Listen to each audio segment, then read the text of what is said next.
Manuel from CDS has joined. Welcome. Yeah. But seeing you also, I felt very happy, Jamila. Thank Hello, you. Jamila ji. Hello, Usha. Hello, Kalyani. Hello, Kalyani ji. Hello. How are you? Fine. Hello, Hemlata. Hi. Hello. How are you? Good, thank you. Good. Yeah. How are you, madam? I am Devyani.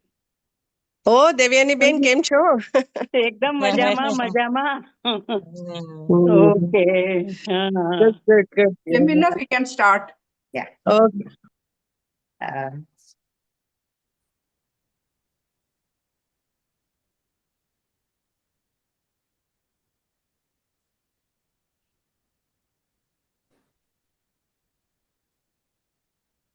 Greetings and a very warm welcome to our 50th session of the Literary and Cultural Forum.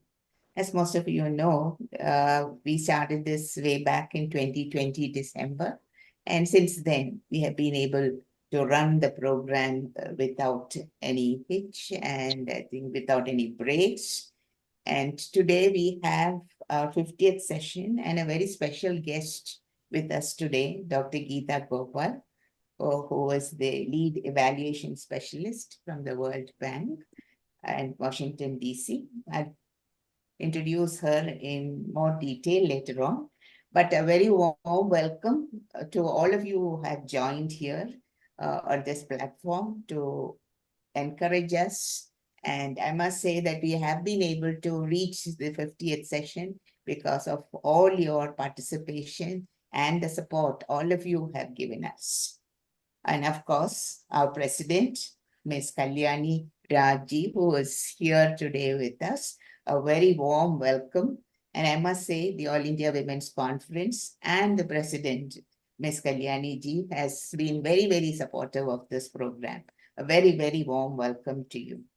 And I understand that our Secretary General, Dr. Manju Kak, and Treasurer, Dr. Upasana Singh, will be joining us soon. Our standing committee member and senior Supreme Court lawyer, Ms. Jyotika Kalra, will also be joining us.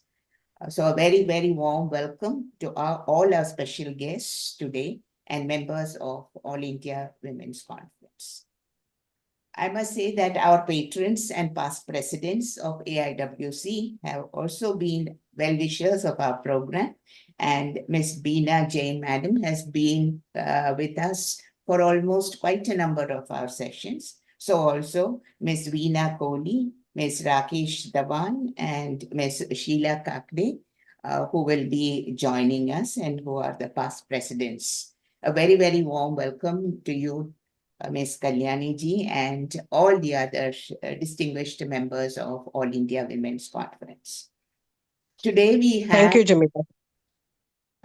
Would you like to say a few words, Kalyani ji, before I introduce the speaker?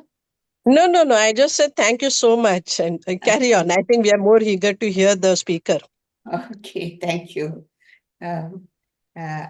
We have with us Dr. Gita Gopal, who has a doctorate in law from the Harvard Law School. She now heads a charitable trust. She's the managing director of a charitable trust, which is called AGATA, and works, does a lot of voluntary work in the area of violence against women and children in Kerala. But she has a very illustrious, I would say, work experience, which goes back to 20 years of experience in the World Bank in Washington in a project management and evaluation, and mainly on gender. She has led the evaluation of the World Bank's gender policy, which contributed to the revised gender strategy adopted by the Executive Board. Very commendable indeed. And I must say, we have with us a speaker who can talk with authority on gender justice and gender policies. She returned to Kerala in 2011, and she worked as the Gender and Child Advisor to the Government of Kerala from 2013 to 2016, and helped to write several policy social policies as well as honorary social advisor for the Kerala Development and Innovation Strategic Council. I must say, in working in Kerala and with an experience which comes from all the work evaluation, gender policy work and management that she has done in Washington, she brings with her a rich source of information, and I'm sure a rich source of experience of working with women, again, women who have been subjected and oppressed to violence. We all know that gender justice is something we always seem to confuse with gender equality. And I'm sure that Gita is going to tell us that perhaps gender policies and gender justice are the pathway to a gender equality. And we are talking about and I would say human rights issues rather than just women rights issues, because gender justice actually implies a lot more than just centering of the women. And I must say this gender justice is a commitment that the India government has made in the constitution. And we know in the main various articles that we have in the constitution, which guarantees equality before the law and equal protection, allows the state to have special provisions for women and children, prohibits human trafficking, ensures equal opportunities, etc., etc. But we know that the challenges are there. And despite all these efforts, gender-based violence, economic inequalities, and limited access to resources and opportunities are still prevalent. So this is a subject that is of immediate concern for all of us here, not only just women, but I think all the citizens of India on how to bring gender justice and gender equality into our society so as to find a respectable position for women in society. And I'm sure, Gita, we could not have got a better person than Dr. Gita to talk to us about this issue. So very warm welcome to you, Gita, and to this forum of AIWC. And I would say that it is not, when we talk about gender justice, it is not about men versus women. It is about people versus prejudice. And this is something that awareness that we have to bring into our society. And in spite of the fact that Kerala has an index on gender parity that is above the national average and has a female literacy rate that is higher than the national average, there is still a gender pay gap.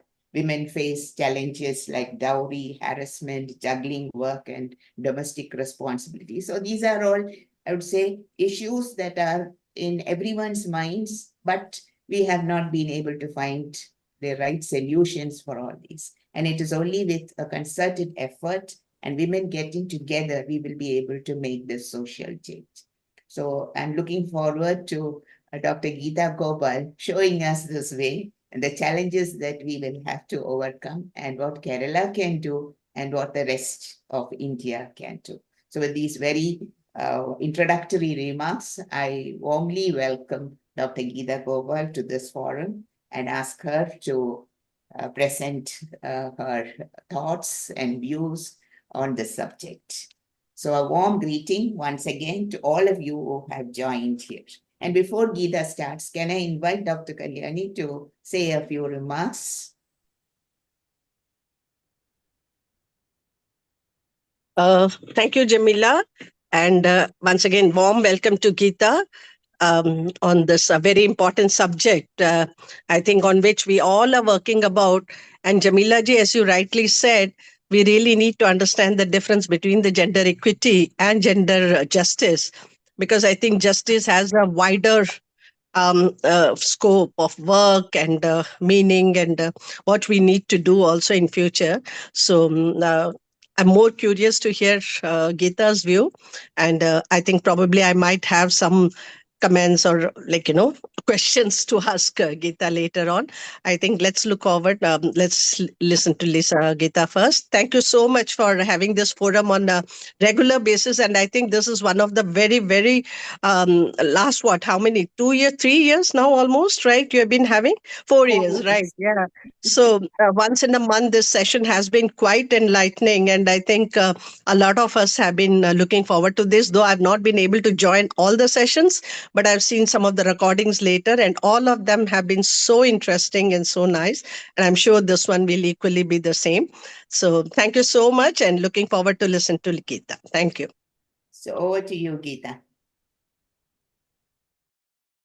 Kalyani ji, Usha ji, and Jamila ji, and everybody who's here. I think I can even say ladies and gentlemen, because I believe there are a couple of men who have actually dared to attend the thing. So I'm very happy to be here. Thank you so much, Jamila, for connecting me. Gita, your voice is breaking. Would you go closer and a little louder? Okay, I was just saying it's really wonderful to be here. Thank you, Jamila, for connecting me and for seeing old friends like Usha, who I haven't seen for a long time. It's a pleasure to have listened to Kalyani ji. And so on the whole, I'm really excited to be here. And as you said, you spoke so much about gender. So you're such a knowledgeable person, you, Usha. I don't know what I'm going to say. That is very new, but I shall give you my observations and my perceptions on the subject. Okay? And in the beginning, I think we should get clarity on the definitions. So if you don't mind, I'll spend a few minutes on the different terms that we will be using today. Okay? The first term that I want to talk about is women's empowerment, which is usually or was until very recently used in India. The term women's empowerment is about creating a fair and equitable society. The goals may be the same, but involves giving women equal rights. The focus is on women and how you empower them. It was mostly something that in the Southern Hemisphere that evolved in the very early stages. So women and women's empowerment. The next thing I'd like to talk about is sex. Sex is a biological construct. You're born a female or a male. This was it for many years. However, India has shifted from a traditional, rigid, binary definition of gender, a he or a she, to one that is non-binary. Now, President Trump in the United States has created history by saying he has gone back to the binary definition, although it will not be possible to change the Civil Rights Act. So the transgenders appear to be safe there, except the use of the pronouns is probably only he and she from now on. India's Supreme Court was recognized transgender people as a third really sex, not just a gender, in a landmark ruling in 2015. But while that ruling came out, Kerala had already started its policy on transgender, started to write it. I was involved in them. They had done a survey of the different transgenders, which was a very difficult thing to do, but they had actually done it, and so had started to write a policy when the ruling came out. Now, the Supreme Court said it's the right of every... Can you hear me, Jamila? Yes, please go on. It's the right of every human being to choose their gender. It said, in granting rights to those who identify themselves neither as male or female. So in India today, we have 3 genders as the court said. Now that's when we come to the real definition of gender. Gender is a social construct, as I don't need to explain to any of you. Gender refers to the characteristics of women, men, girls, and boys that are socially constructed.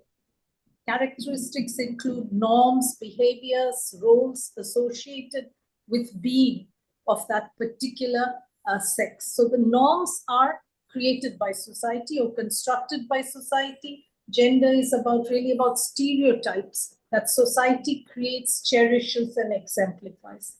I still remember, Usha may have been in the college then, but when we won an election sometime in 1972 or 1973, which is about 53 years ago, my French professor at that time passed by after the victory and slipped a little paper into my hand. I didn't look at it till much later, but scribbled on a small piece of paper, he reminded me of Manu's famous lines about a girl being protected by her father in her youth, as a wife by her husband, and a mother by her son. This was gender stereotyping, and my French professor. However, I didn't pay much attention to it because I was born into a strong matrilineal family with a very strong mother who dominated my father on most things, and even stronger matrilineal grandmother who had actually probably fought the first gender discrimination case in Kerala. So gender was, as a social construct in my family as such, was in my family up to my parents, was not the same gender. So gender is actually can differ from family to family, can differ from community to community, not can, it actually differs from community to community.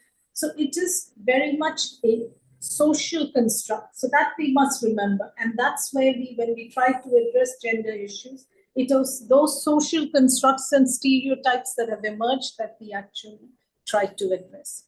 Then there is the LGB. B is for, as a sex, there is one more, intersex. I don't know how many of you know, but there are people who are born with both the reproductive organs of both men and women.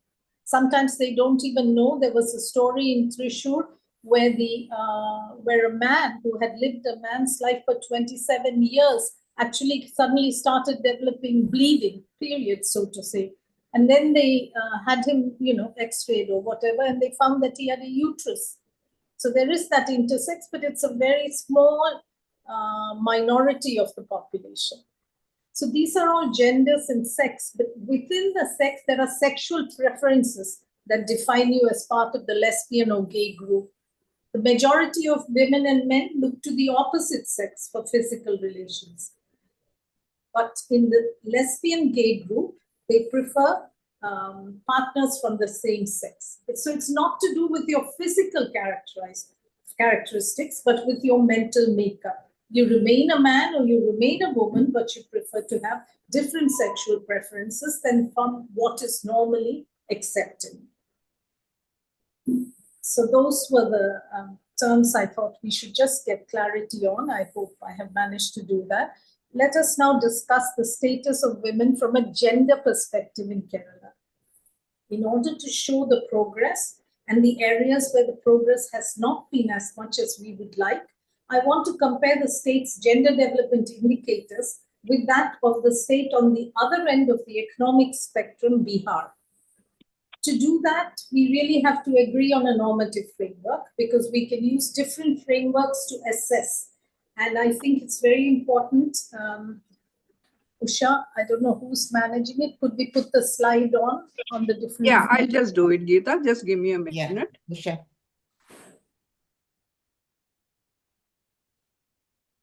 Just stop. In the World Bank, the charter prohibits the World Bank from intervening in the cultural or legal kind of affairs of a country.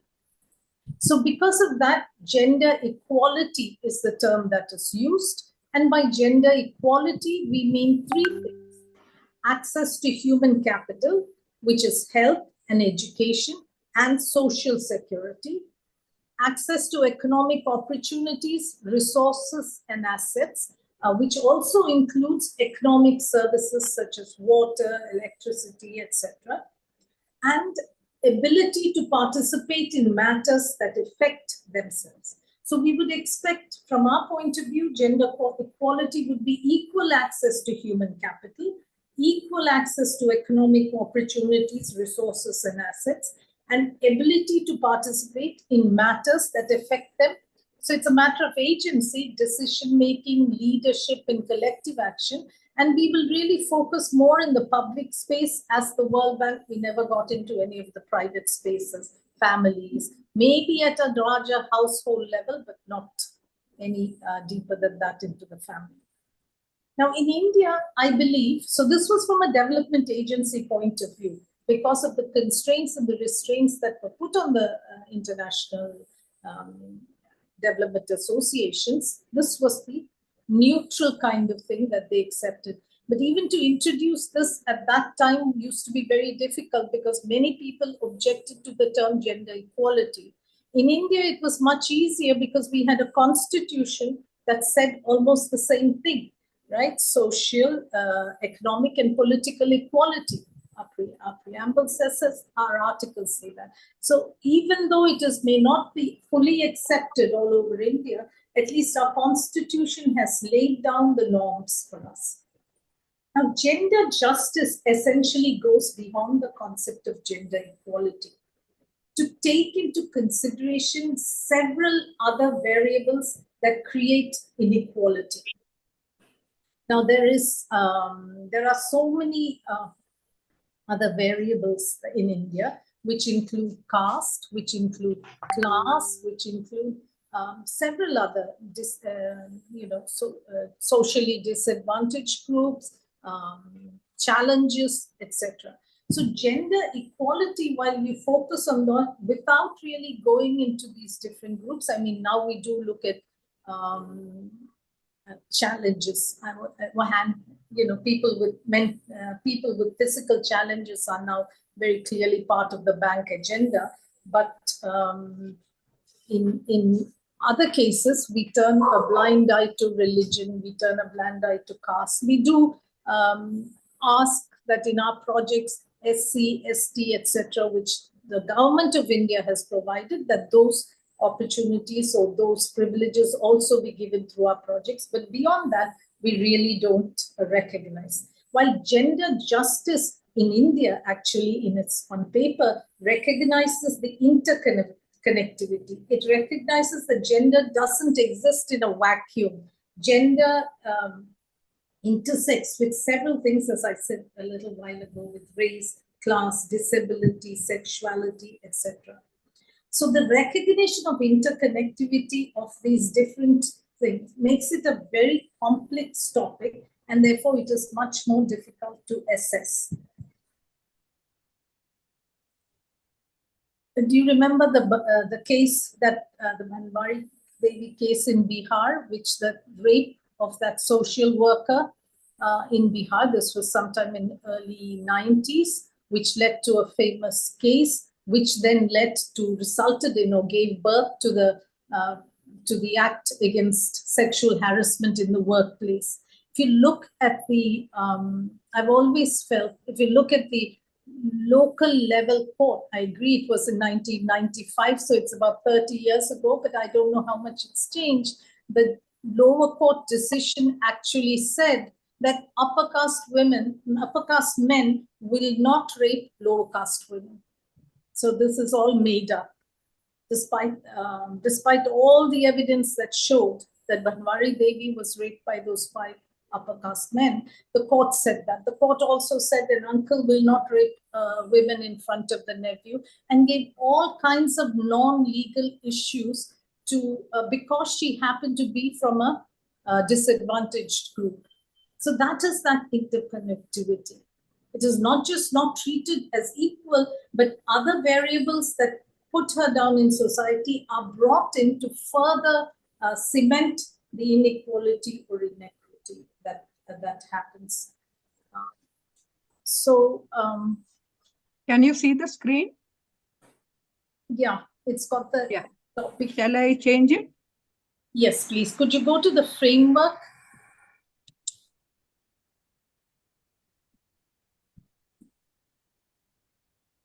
Could you put on the framework? No, I'm trying to go to the next slide.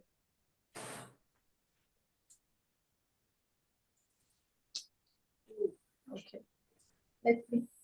So essentially, we've spoken about 3 different frameworks: women's empowerment, gender equality, and gender justice. Now, women's empowerment is really focusing on women as a group and as individual. The objectives are to empower them. Now, women's equality, as I told you, really focuses both on women and men. You have to analyze the situation. You have to see who is the unequal partner and then support them. So neither one should be harmed in women's equality. In women's empowerment, you would look more for just focus on women.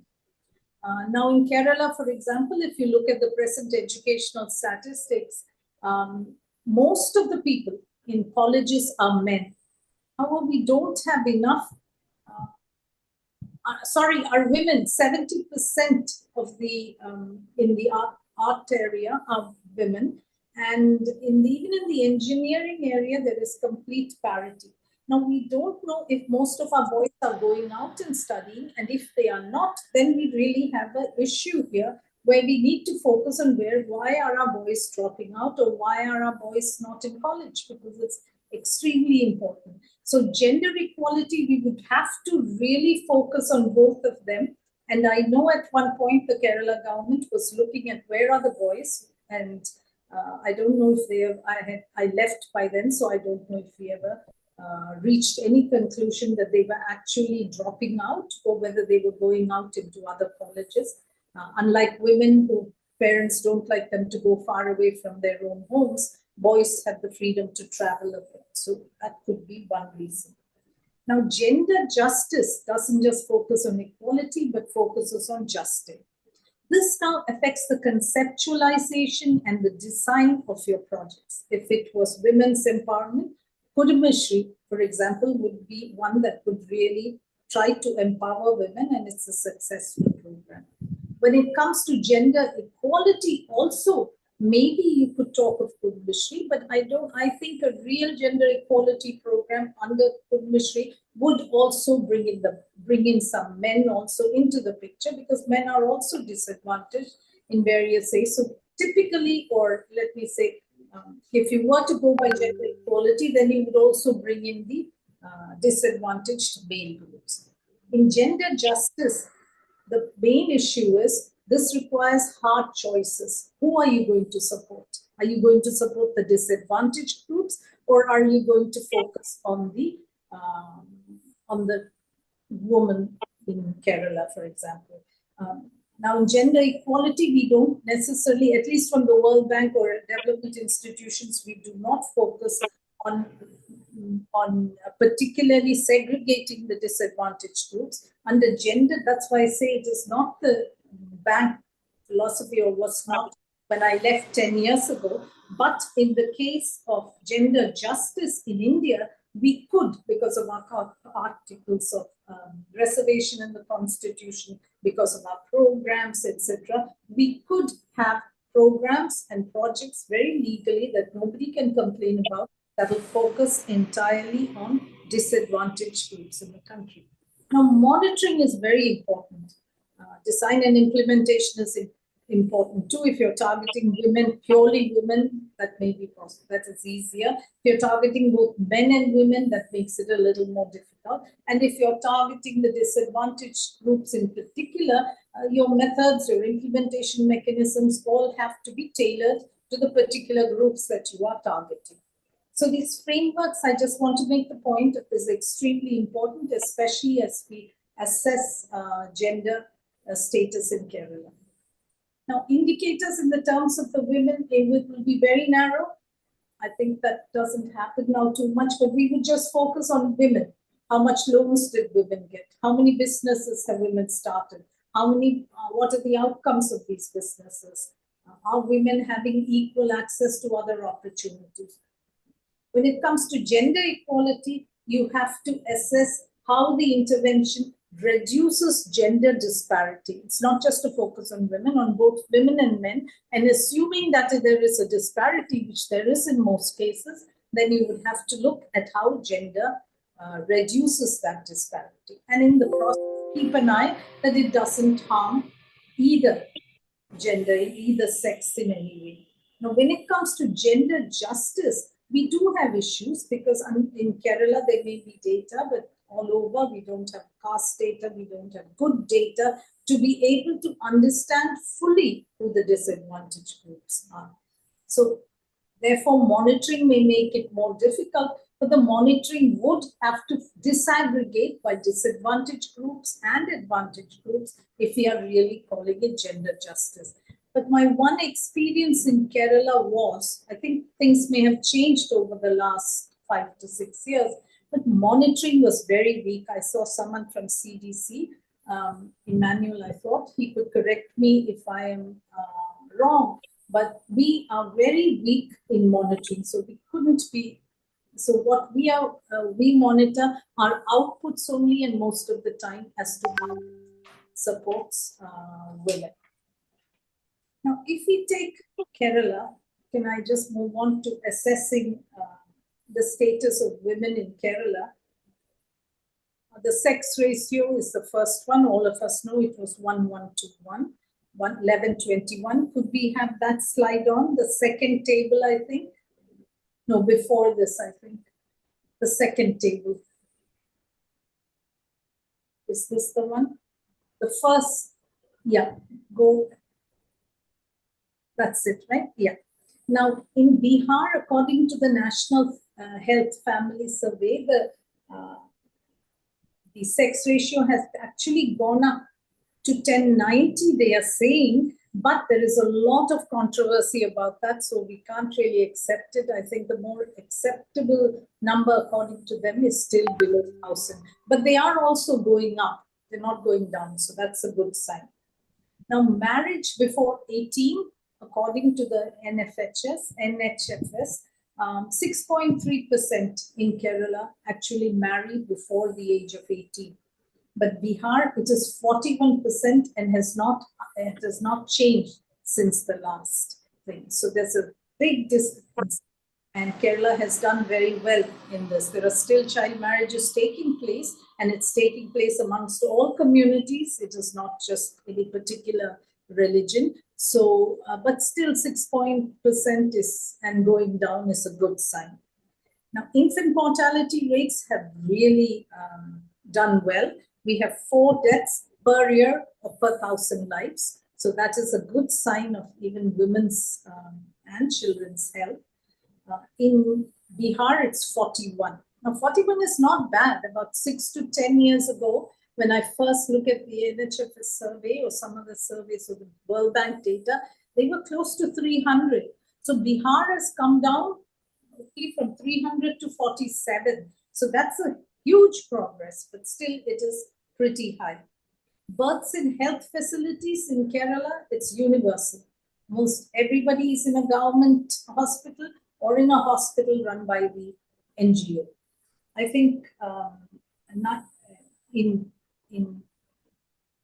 Bihar, 76% are in a health facility and 24% birth at home.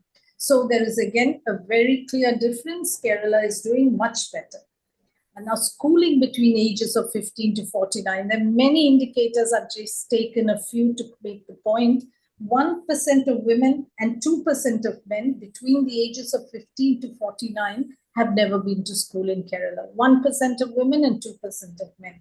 The equivalent numbers for Bihar are 39% for women and 18% of men age 15 to 49 have never been to school. So what we can understand from this slide and the indicators that I have selected, which may show a personal bias, is that which is well known, that the health of women, the education levels of women and men in Kerala are very good. So here we almost have a glass full in Kerala, while in Bihar it is still half full, maybe half full, maybe 1/3, I don't know. If we could move to the next slide. So that in Kerala gets its full marks when it comes to health and education. The next area is economic dimension. Now, economic participation of women in Kerala is, again, CDS has done a lot of work in this area. I haven't looked at it recently, but in Kerala, the percentage of women who participate in the labor market is 26%, which is pretty low. Globally, it is low. Even compared to India, it's somewhere in the middle, other states in India. and men is 75% of men. So the gender disparity is pretty high. It's almost 51% or 49%. In Bihar, only 18%, at least from the NHFS data. I've looked at only that. Both in Kerala and in Bihar, other surveys will tell you differently, but I thought it would be good to kind of focus on the same survey. In Bihar, only 18% of the women actually participate, compared to 75% of men. And in both states, this is important to note, 99% earned cash or credit. So only 1% in both Kerala and in Bihar, which is surprising for me, actually got their thing through banks or through other more formal processes. 99% of them received their remuneration in cash or in kind. So that's one area where the jury is out. Yes, in Kerala, we are 7% more participation, but in the long kind of looking at it, I don't see I don't see that much of a difference. What really surprised me from the National Health Survey was that in Kerala, only 25% of women and 54% of men actually own a house singly or jointly. The 25% really surprised me, because here we talk of matrilineal Kerala, we talk of all the homes that the government is giving. So I don't know how that number, but that's what the National Health NHFS says, NHFS 5. And in Bihar, as opposed to 25% of women in Kerala, 54% of women and 74% of men actually do so.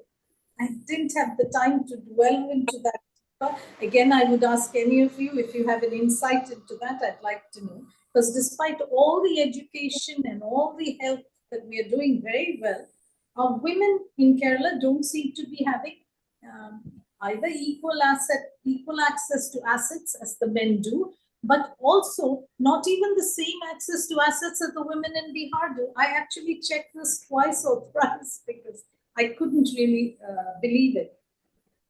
Only 12% of women and 25% of men own land singly or jointly. In Bihar, 44% of women and 53% of men own land singly or jointly.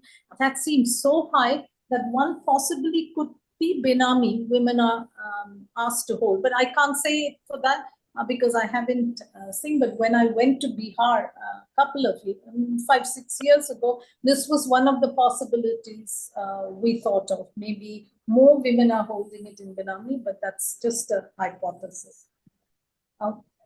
Then the other economic indicator, how women with bank accounts, they can operate. In Kerala, it is 79%, possibly because of Kudumbashri and all the thing. But in Bihar, it's 77%. So again, the difference is very, very minimal. Then 53% in Kerala have money, they can decide what to do. 49% have money in Bihar that they can decide what to do. Once again, the difference seems very, considering the education and all that the Kerala women have, when it comes to economic resources, the differences seem to somehow. Access to mobile phones is, yes, very different. 87% of women in Kerala have access to mobile phones and 100% can read their messages.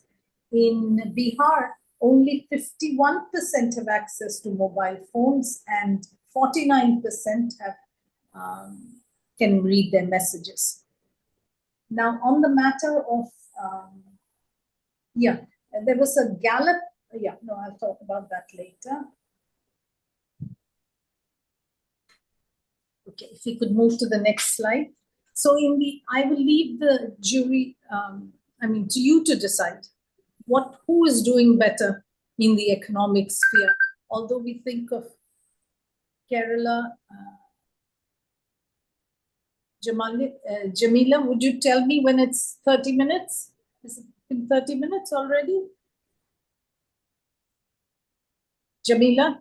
Matter, Gita, you can go on, please. Yeah, go on. Please tell me 5 or 10 minutes. I will. Go on. Now, Very interesting. Okay, education and health, we are doing very good.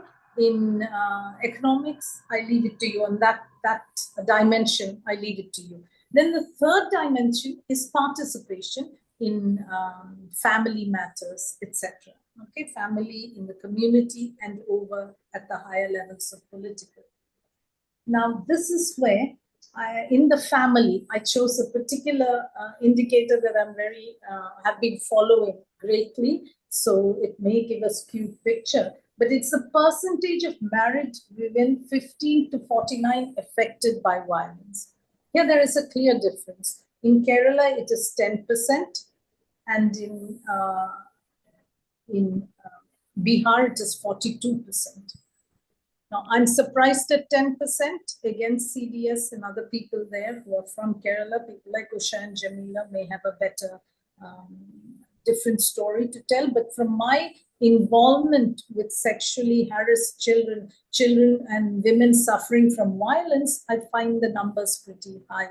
But then, to be fair, that survey says that the more you go down and at the disadvantaged group level, there is a much higher rate of almost 1/3, I think, of households where there is violence. So that's perhaps why I have a feeling that there is more violence, because I deal only with those levels of women. Out of this, the most interesting part is what percentage of women and men actually justified spousal violence with a reason. Reason like they went to their in-laws' house without asking, etc. And that's where another surprise. I used to remember that earlier, again, 2, 3, I think must have been the 4th survey, there were much higher levels of women who said that it was okay to be beaten if they had done something that was considered wrong by all of them. And a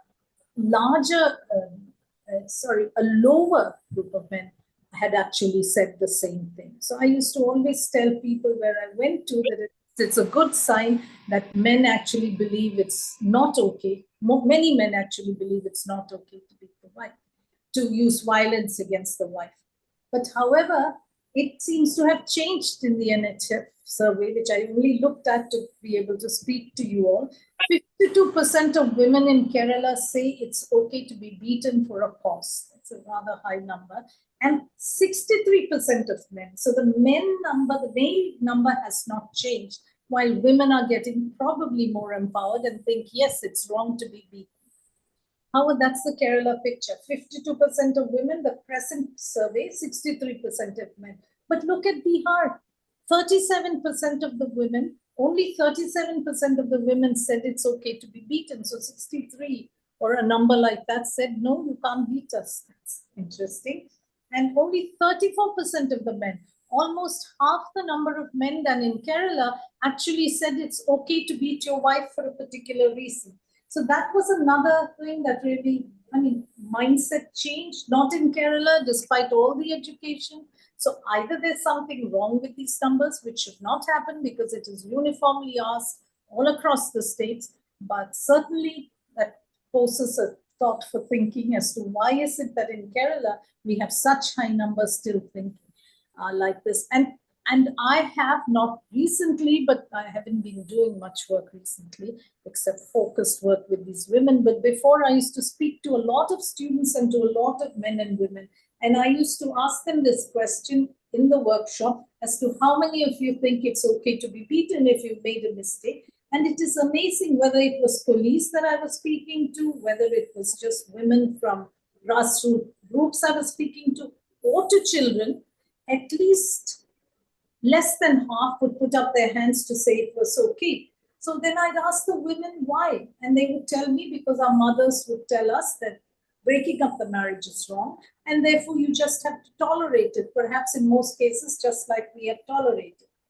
So I don't have an answer to that, but I would always tell them that the most important thing is that you study, you don't drop out, you learn, and you be economically independent. So that after that, you have a choice of taking the beating or not taking the beating. But this numbers have proved.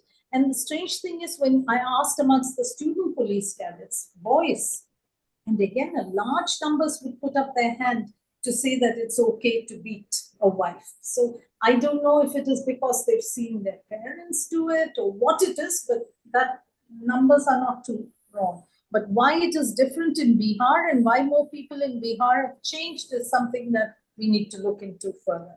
Now, out of seeking institutional help, 24% in Kerala did so, only 5% did so in Bihar.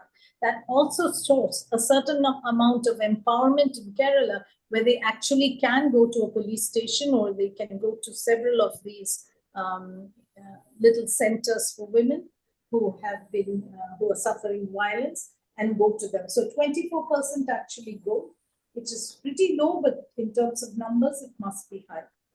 Then, of course, let's look at the people at the local level, governance. 50% have in both. There are reservations both in Kerala and in Bihar. So it's not surprising that you have the presence. And I think this is probably all states in India.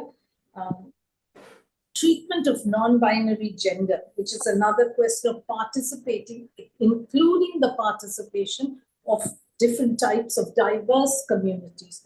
And here, as I told you earlier, Kerala has a state policy in 2015. It's probably the only state where the department, where the social justice department actually has a little unit for transgender people.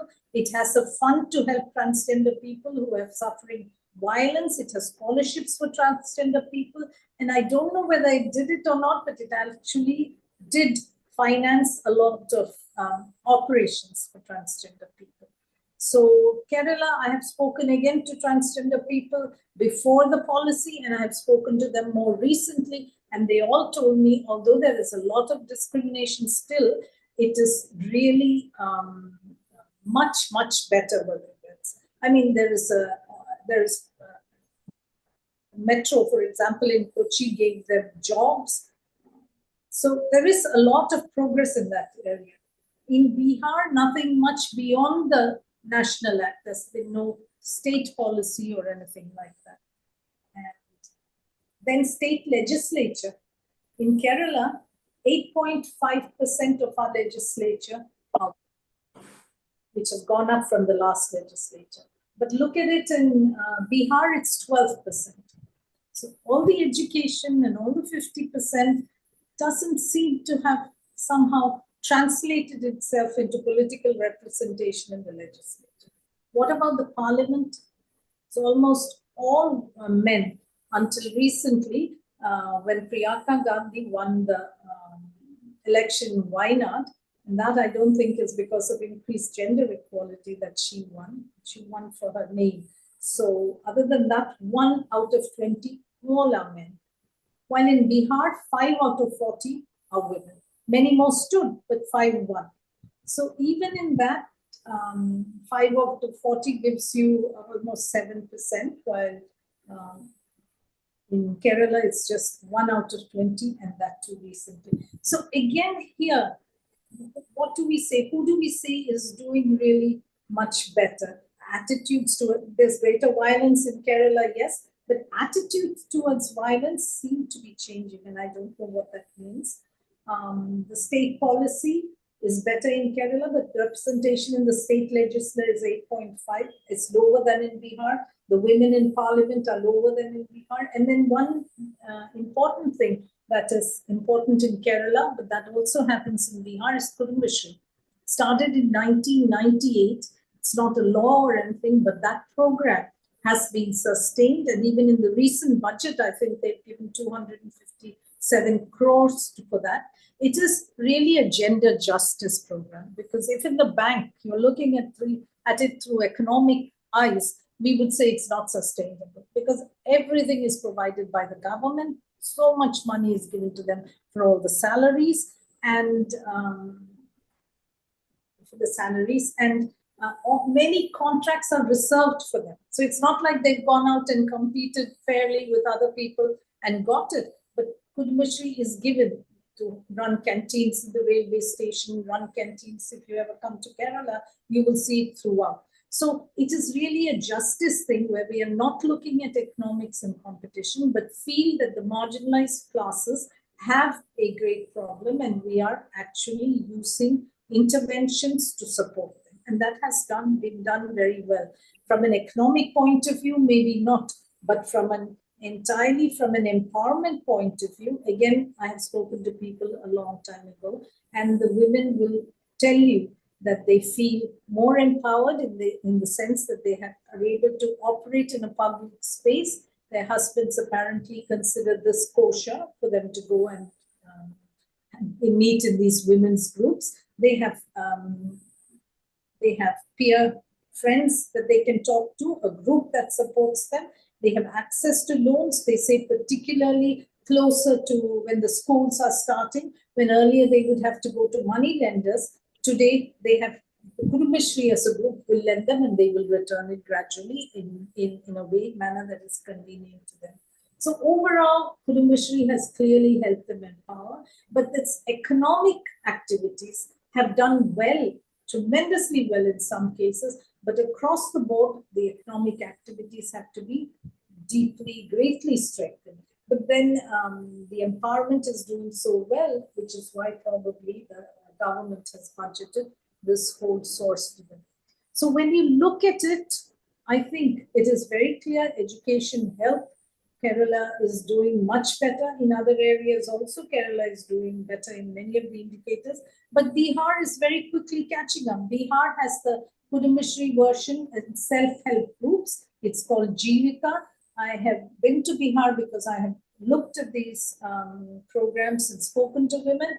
They tell you the same things. In Bihar, you will see the women with their heads covered who are able to go for all these things because their husbands let them go.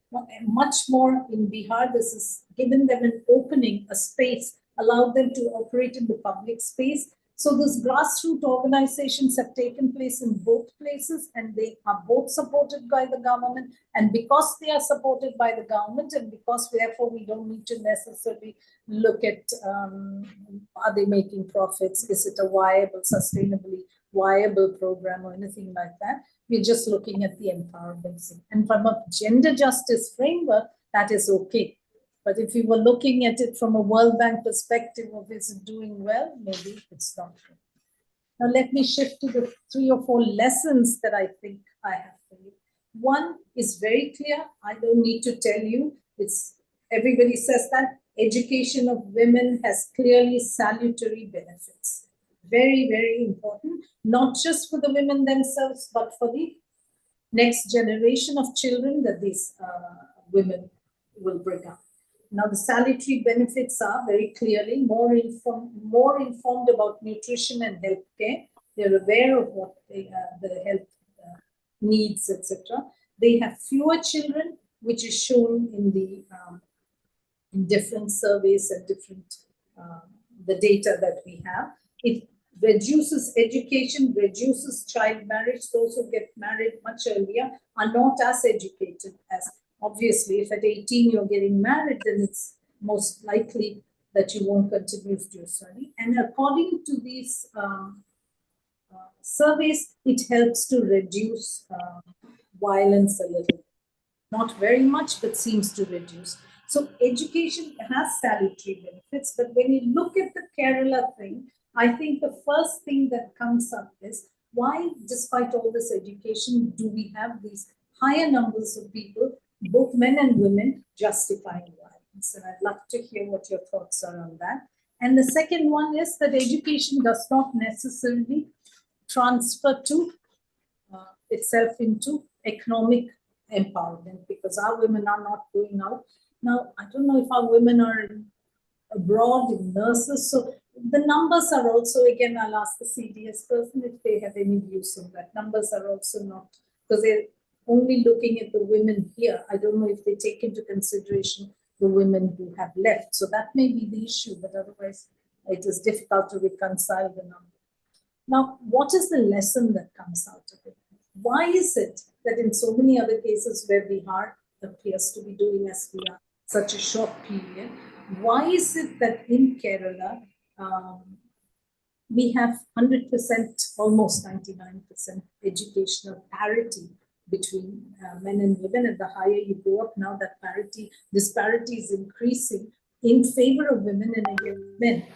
Now, one of the things I think Robin Jeffrey, who wrote about Kerala, said that as early as 1925, 34% of the Nair women and 31% of the Syrian Christian women were literate, actually, in 1921. So we had a head start. Now, why did we have a head start? Different people will have different reasons for this, but I think it is because we had very rigid caste lines. As you know, Swami Vivekananda said we were a madhouse of caste or something. I mean, very, very rigid caste lines. And most of the non-privileged castes or classes were not welcome in most schools. But as early as in the late 18th century, Sri Narayana Guru, one of a member from a disadvantaged caste, championed the social and economic empowerment of the poorest and lowest caste women and men, stressing that both men and women should seek education. He actually learned Sanskrit, forbidden to people from his background. They were not allowed to enter schools, used religious tenets of the Hindus themselves to effectively discredit the distorted caste system. Through his spiritual interventions, he not only empowered the downtrodden, but also caused a strong demand for education that could not have been created through any top-down government order or the law. So while the demand was created by him and a couple of other leaders that I will talk to, the government, which was headed by a progressive royal family, of course it was a matrilineal family, so they were very okay with women being educated, actually built schools, even though in the beginning the other caste could not go there. That was gradually opened up. The Christian missionaries provided a lot of schools to which they had no restriction, and the Muslims also provided their own schools. So I think one of the reasons that really differentiates us from Bihar is that we looked at the interconnectedness between caste and education. So even though in the beginning, it was the upper echelons of society that had actually received education, with the efforts of Sri Narayana Guru, women actually started getting educated because they themselves started demanding education. And when they were not allowed to enter into the upper caste schools, Narayana Guru actually set up schools for them. So that was one. Another very well-known person that whom people are talking about now is Iyengar.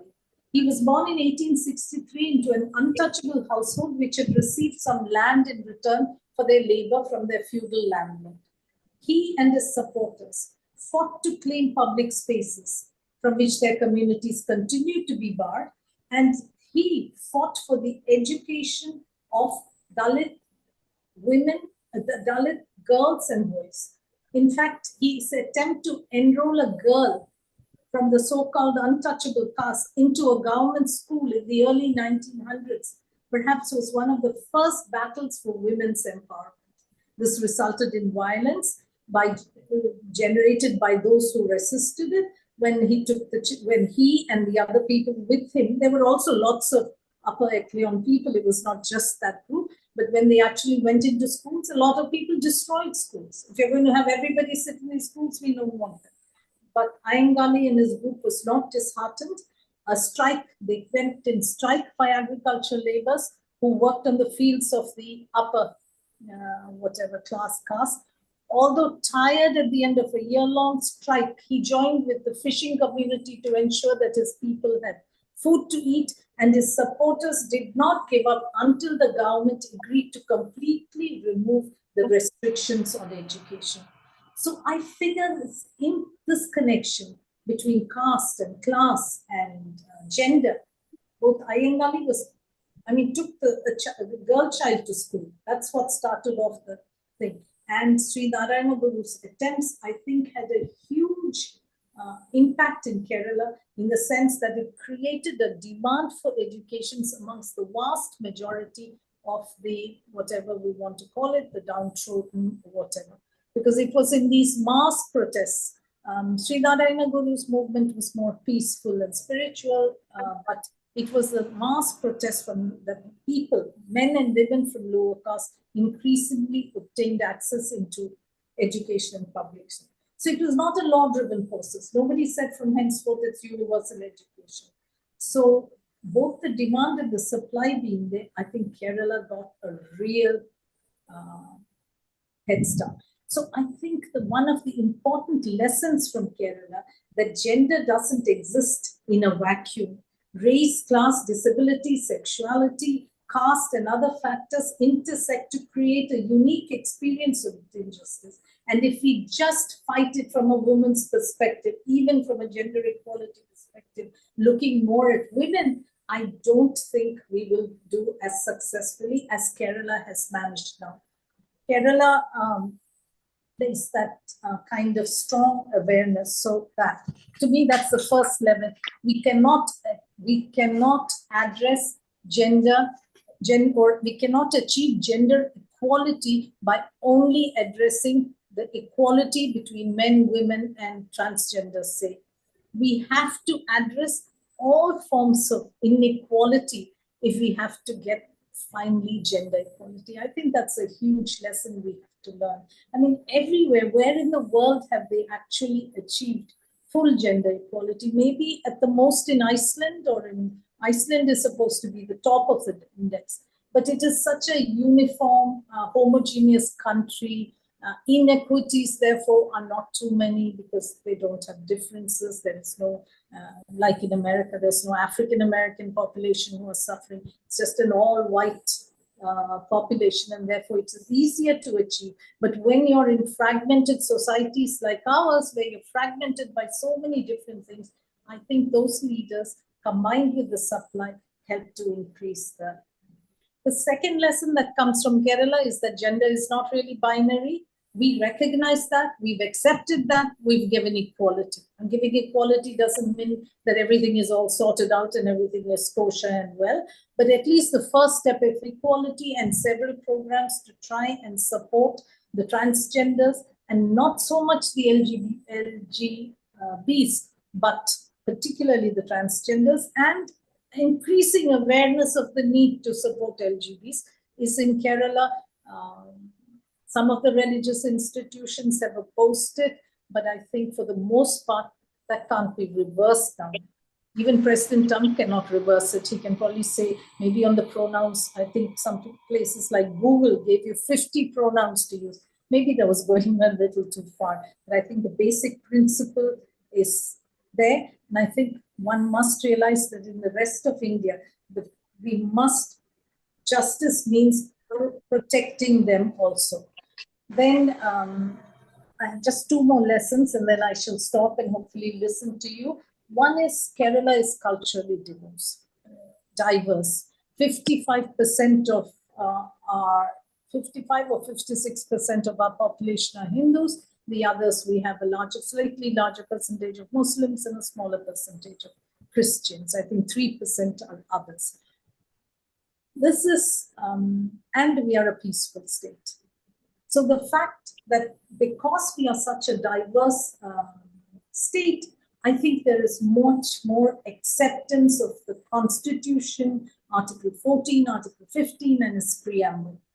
Things may be changing, I don't know, recently there have been, but Kerala is still very firm and very true. So to actually achieve equality, you need that peace and you need that acceptance of the diverse community. Without accepting the diversity of our community and understanding that we are all equal as citizens, I don't think, again, gender equality is possible. So that context has provided a crucible in Kerala for men and women and transgenders to actually achieve equality. So, and the fourth lesson is these grassroots organizations. They have not translated, though many of the people from these Kudumbashri have actually run elections. Similarly, in Bihar, when I went, many of those people from Jivika, there was a program called Jivika, have actually run as councillors. Now in Bihar, you may have heard the story, 16 out of the 17 mayors were women, and a deputy mayor was someone from the sanitation department. She, of course, eventually quit her position and went off to sell vegetables in the market because she said, no one gives me any respect. Now it's it's a, what shall I say? It's a process that has to evolve. So she may not have been respected then, but things may hopefully change in 10 years when everybody is more used to seeing these women in positions of powers. That may not happen. I'm not saying it would not, but that may not happen in Kerala because there is much more a pride amongst those people, and there is much more of a understanding of equality. So someone is treated that badly, there would be a group to support them. So that will happen in Bihar too, but it will take. So with that, I think, is that, shall I stop now, Jamila? Thank you, Gita. Yeah. So essentially, my last few words are: listen, gender and gender equality may seem complicated the way I present, but it's a very simple thing. It's a shared responsibility between all of us. We individually can change it. You all know that.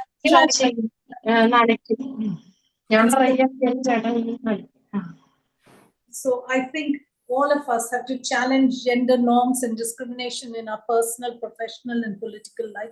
I mean, many of you may be doing it. I know Usha and Jamila, so I'm saying it. I know how much they are doing. And justice for all genders is fundamental to achieving true social equality. With that, let me stop, Jamila. Thank you. Thank you so much for Gita for all that information. And I'm sure I would like to ask a lot of questions, but I think I will just open it for discussion first. And I'm sure that those who have been listening to you have many things to ask you. Particularly the comparison that you made between Kerala and Bihar. And there were very interesting data that came up. And I was also surprised to see that the percentage of women who agree that violence is something, violence from the spouse is something that is acceptable at a higher percentage than those in Bihar. Very surprising data.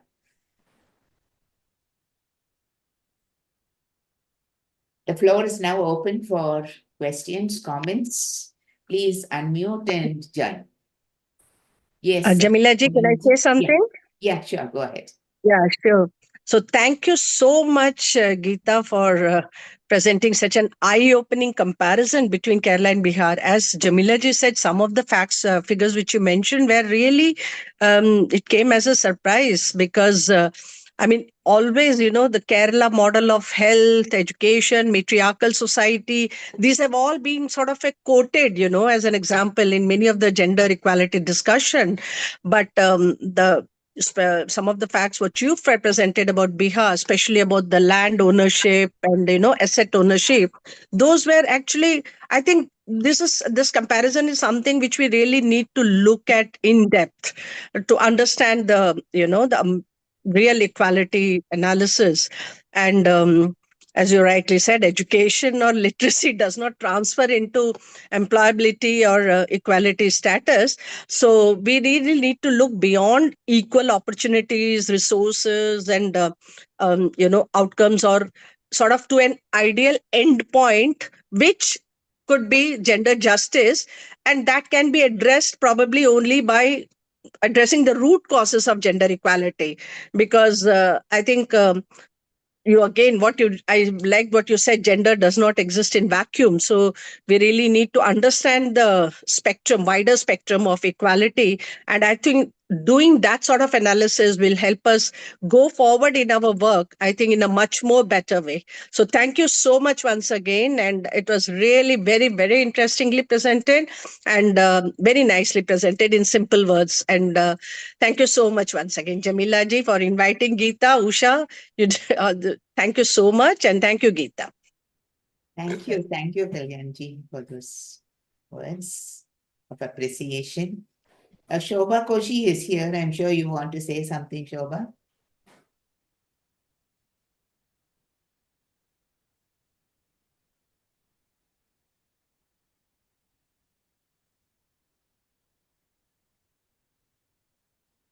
Hemalada ji wants to say something. Yes, very interesting. And I was not knowing as a counselor, and also I am running a law college, and I am going to visit the girls' college also. as an advisory committee. I was not knowing the comparison of Kerala and Bihar. Really, it is a wonderful presentation. And also, I think that in Karnataka also they are started before, I think 1998 and between 2000, they have started Sri Shakti. Stree Shakti has also brought awareness to the ladies, and also they are very intelligently they have managing the family along with the society, and also economic group also micro economic scheme they have started, and they are well off, and they are settled, and they are starting the small scale industries and all. I'm very happy, really.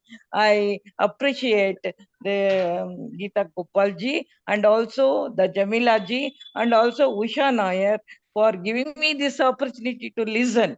I'm very much better that Karnataka is also moving to that, and they'll come to me, and they after 1 week they'll say that we have settled, madam. Okay, I'm very happy, madam. Jamila and Usha ji. Thank you very much. Thank you. We have a couple of messages here in the chat box. It says Namaste to all, nicely explaining the useful terms and concepts of the subject from Harsha Merchant. And Veena says, thanks very much, Usha. Yes, back to the... Jamila ji, this is Rama Anantram from Hyderabad. Yeah, I'm go ahead. congratulate you and Usha ji for such excellent topics each time you take up, which is so enlightening. I came towards the end, but I was very happy to see that you have mentioned our self-help groups in Andhra Pradesh. We are very proud of them. And a lady called K. Ram Lakshmi, I'm sure Mrs. Geeta knows, Dr. Geeta knows about her. And she is initiated and she has done an international role model of our self-help groups. And if you are interested, we could always pass on the information and message to you all regarding that. Thank you all so much for such an enlightening evening. Thank you so much, ma'am. Usha Nair ji, Jamila ji, and Madam Geeta. Thank you so much. Thank you. Thank you, Ram. And please conduct this webinar often that we can enlighten our knowledge by sitting at home only. I'm very grateful to Usha and Jamila ji. You have brought and you have reached 50 webinar, I think so. Is it not? Today is the 50th celebration. I think Thank Harsha you. Merchant wants to say something. She has raised her hand. Harsha? Harsha. Thank you. Thank you for your very nice, elaborative, and comprehensive on this subject of gender. Ma'am, I just want to ask you, being in educational field for 40 years, what I came across the criteria which you have taken, though Kerala, we know 100% literacy, 90% literacy, very nice. But when the problem of social this thing dowry system comes, at that time when we asked them in a one seminar, then I think educated boys also told, okay, no, don't make our status down. We charge 3 crores, 4 crores. I think attitude towards this of gender, all, both, should be changed. And for this kind of seminar, let us invite them also, male members also. Let them understand that gender justice is not only for the female, but it is counted for male members also. Let them change their attitude. Thank you very much. Thank you, Harsha. We have a male representative here. Dr. Emmanuel has just raised his hand. He's unmuted to ask. Yeah. No, next time I'm sending to some of the colleges, let them attend also. Yeah, most welcome. With the permission of Usha. Yes, certainly. Certain. Then there will be a mix participants. Next person who has raised his hand. Yeah, Dr. Emmanuel has raised his hand. Will you please unmute and then speak? Hello?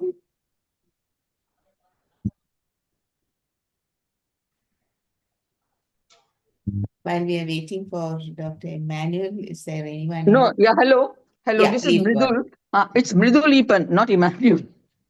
Oh, It's hi. Mridul. I'm unfortunately under that name on my mobile. Yeah, Okay. something went wrong, and so my CDS, one of the CDS employees, he put me on this thing. So Okay. I was wondering why you're saying Manuel has raised his hand.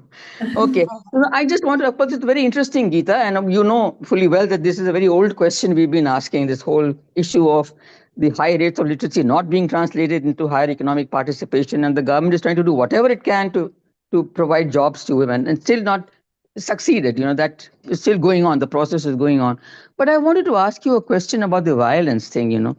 When I looked at the NFHS data on women who had undergone violence, it's 9% in Kerala, but 40 and odd percent in Bihar.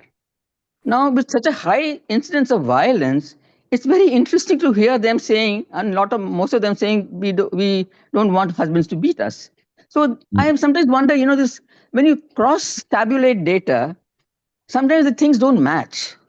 And so I was wondering what the reason was. So it's very high, 9 and 40%. Women being. So that's Yeah, a question I wanted to ask you. Yeah, that's yeah, one. to add to, I'm sorry because your name was not there, Dr. Mridul Hipan. I'm glad you joined. It was Yeah. another name. Actually, I was also interested in this question. Like, you had this percentage of women in Kerala saying that it was okay to be beaten, like 52%. But then they also go for institutional help, 24%, much more than Bihar. So how does that data sort of coordinate? They say, okay, it's okay to be beaten, but then they will go to an institution to find redress for that. It is higher than in Bihar. So how does that data match? Should I answer? Yeah, please. Mridul, actually, I think you would know much better than me. You have so much more experience in this area in India than me that I would really turn to you for an answer. But let me try and give you my 2 pennies worth.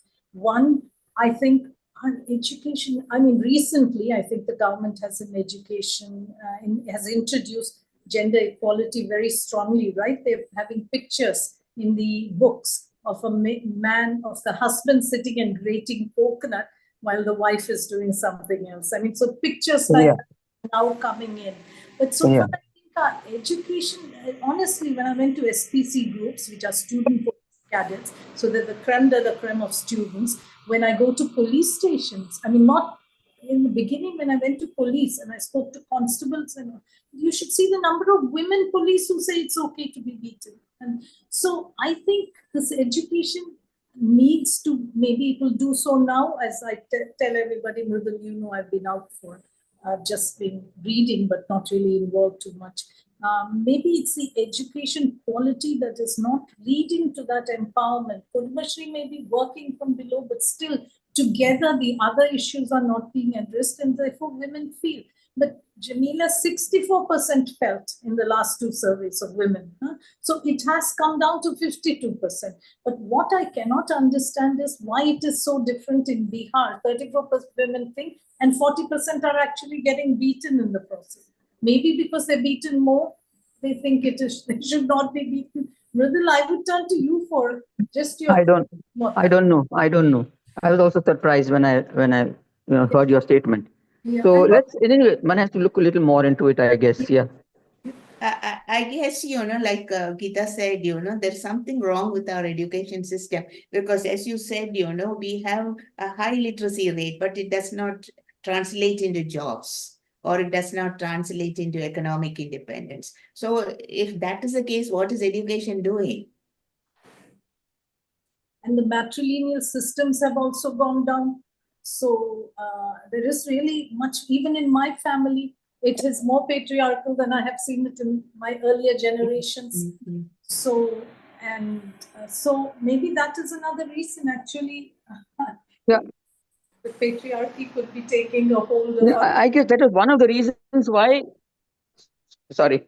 Please go on. Sorry, that is one of the reasons why such a massive there was a break. There was a With the break. textbooks was taking, everybody saw they're quite gendered, you know. So Hello, Gita ji. Okay, even Gita, we can't Hemalata hear you. speaking. Their egoistic also did not go so yeah. much what we So have expected, and yeah. adjustment in the family. These are the two they have to think. Does education does this like they get educated and the parents and the family doesn't support them to find a job, and then when they marry they also find that they don't want to do a job.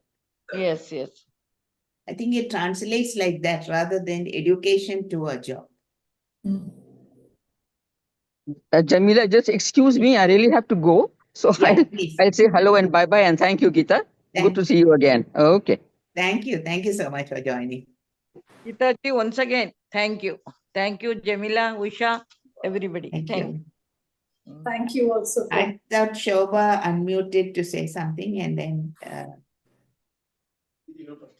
No, I think she may be having. Yes, Shobha? Yes. Go ahead, Shobha. Hi, Gita, Jemi, Renu, Usha. I mean, Gita, as usual, a wonderful talk. My only thinking was that from my own experience also, that, what is our understanding of education? Do we get, I mean, we send children to schools, to colleges. We are proud to say that our children have, attained this kind of education. I mean, in terms of degrees and qualifications, or in terms of getting a job where it is so required. To what extent does the education or we as a society allow this word, the education, to translate into our own personal lives? That is something that we need to worry about, because you will find that people have very high qualifications, and but it does not in any way, it's like running on two parallel lines.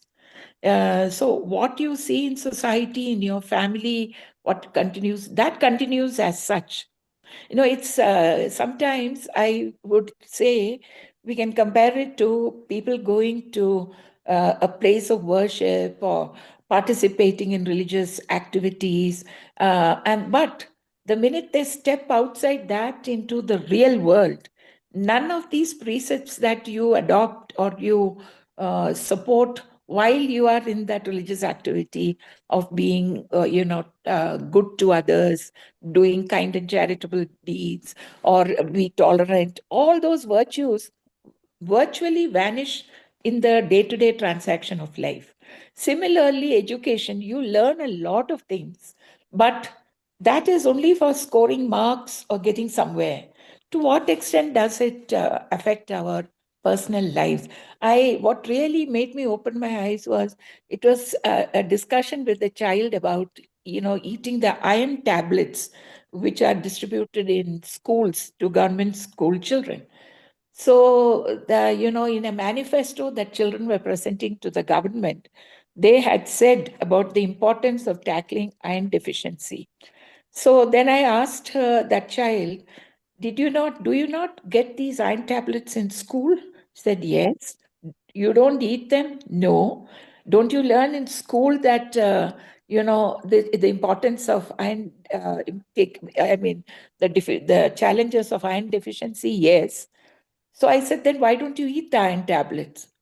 She says, but that is a book, something in the books for which we have to write and for the exams. But I don't like eating those tablets, so I don't eat them. So that correlation between what you study, is it the way that we are imparting this education?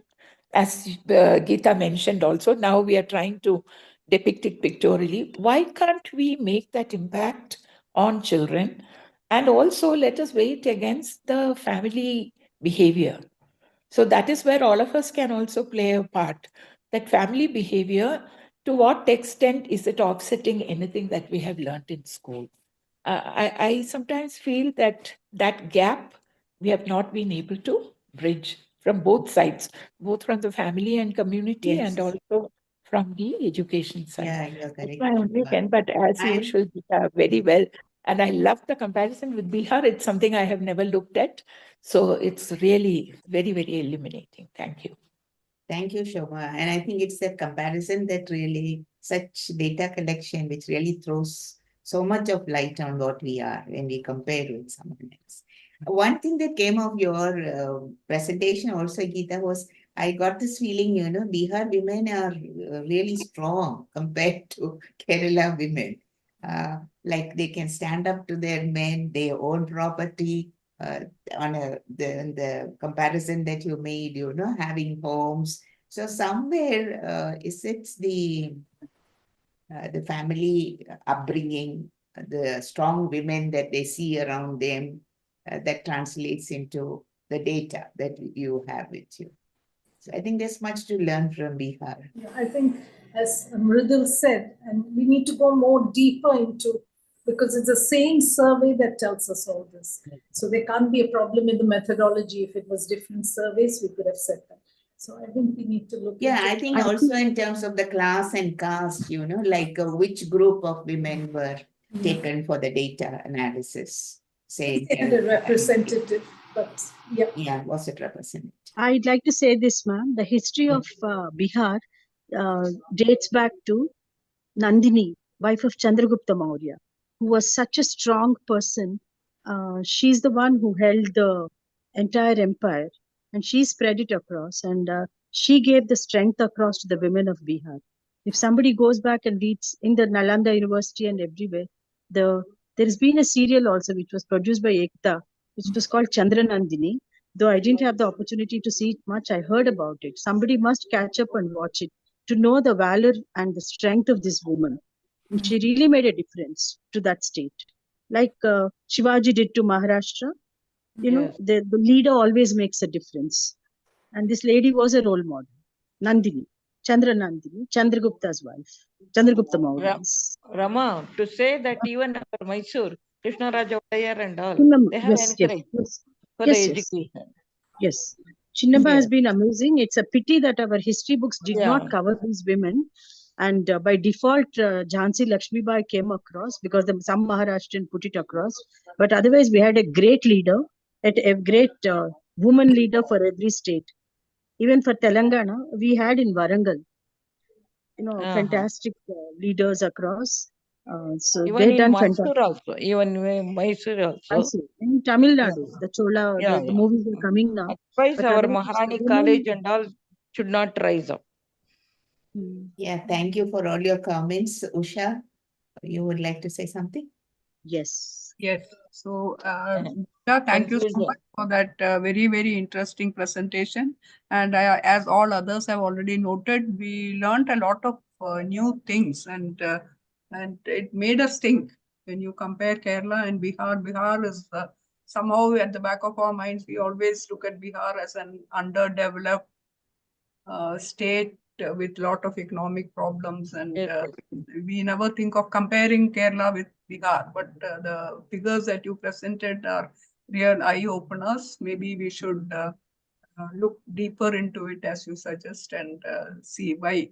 And the lack of this thing between education and life, that is something that all of us are feeling.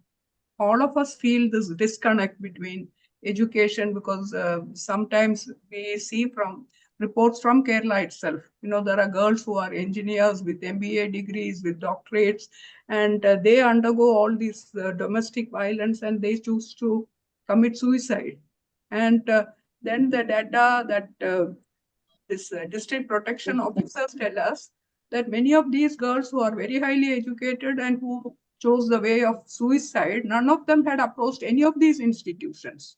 So it is not that they don't know about it, but they chose not to go to these institutions, though there are plenty of institutions set up, especially in Kerala, where these women can reach out for help. And they have made it very easy for the women to reach out. I mean, there are so many different ways of reaching out, but then these highly educated girls who are holding good jobs and earning good salaries, they also don't approach these institutions, and they suffer domestic violence, and many types of harassment. So that is something that we have to look at. And another very disturbing fact that we now see is the violence among the young people in Kerala. Very recently, we are hearing about so many cases of ragging and of attacking parents, murdering mother, father, and all kinds of things. So there again, it is not, of course, education. I think it may be due to the drugs. We are all very worried about the drug situation in Kerala. But then again, why education is not helping us tackle that problem is something that is worrying. So there are many aspects that we can look at and discuss. So maybe in our episodes that follow, we can take up some of these issues, invite experts, and we can have broader discussions. So thank you so much. First of all, Dr. Gita Gopal, for that excellent presentation and for taking the trouble to spend so much time with us. And I thank all members of AIWC who joined from across the country. There were members from all different states joining us. And some of the branches are having important events today. And our zonal conferences are going on in different places. That is why we did not get higher participation. But the YouTube link is circulated to all of them, and our YouTube viewership is going up with each session. In the last one itself, we had more than 150 viewers viewing the presentation. So many more will be watching on YouTube.